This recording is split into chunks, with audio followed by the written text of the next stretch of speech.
bilan kelgandingiz? Shu siydik tutilmaslik. Keyin-chi? Shu.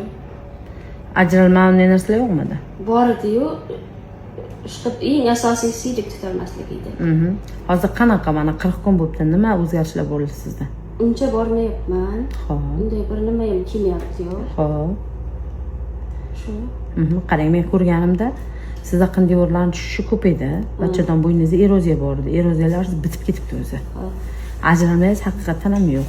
Zerkalarni zo'rg'a kirityapman men. Kirityapman.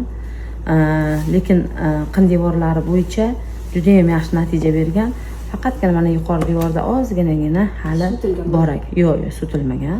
Hali. Yo'q, hech narsa qilgani yo'q. Juda ham yaxshi. Agar buni effektini yana ham yaxshi qilaman desangiz, shunaqa yaxshi effekt beribdi. Hozir 40 kun bo'lgan bo'lsa, yana kamida 2 oy o'tkazib, ikkinchi prosedura